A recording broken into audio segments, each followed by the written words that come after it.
A man suddenly discovers an easy way to make money without lifting a finger. By pretending to be blind, he can openly beg at the entrance of a temple. When crossing the street, kind strangers even help him along. Using his fake disability, he's also able to live rent-free in government-subsidized housing. But that's not where he stops. Taking advantage of his identity as a piano player, he's invited into people's homes to perform. After all, no one ever lets their guard down around a blind man. What he doesn't know is that this will become the biggest regret of his life. One day, as usual, he goes to play piano at a wealthy man's home to celebrate the man's wife's birthday. But when the door opens, the woman seems reluctant to let him inside. She even claims that he may have gotten the date wrong, but Akash has already received the tycoon's deposit, and there's still a generous final payment waiting after the performance. There's no way he could be mistaken. As the argument drags on, their voices attract the attention of an elderly neighbor. Unwilling to draw suspicion, the woman finally lets him in. After confirming that Akash is truly blind, she relaxes and allows him to sit down at the piano. But not long after he begins playing, he's shocked by what's right in front of him. A dead body is lying in the living room. In that instant, he understands why she didn't want him to come inside.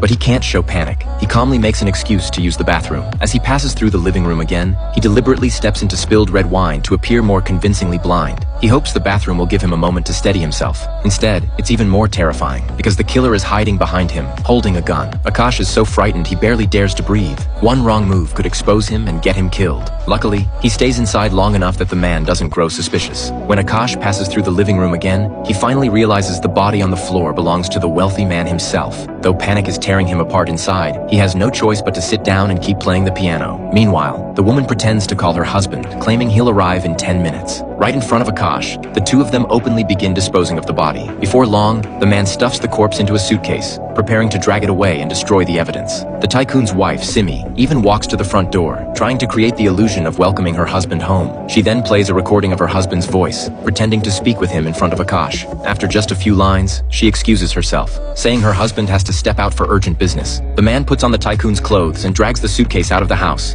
After leaving the mansion, Akash doesn't go home. Instead, he sits by the roadside, hesitating over whether he should go to the police. The tycoon was a well-known local philanthropist, and whenever he visited the bar where Akash performed, he tipped incredibly generously. Just yesterday, they were laughing and chatting together. Now, the man has been murdered by his own wife. Perhaps fate is pointing him in the right direction. A comment from a nearby lottery vendor pushes him to make up his mind. The vendor asks Akash to help pick a lottery ticket, believing that God favors the blind. After choosing the ticket, Akash finally decides to go to the police and seek justice for the tycoon. When he arrives at the station, Akash tells the officers he wants to report a murder. But the moment the words leave his mouth, he sees the same man who was hiding in the bathroom. And judging by the uniform he's wearing, that man is none other than the police chief.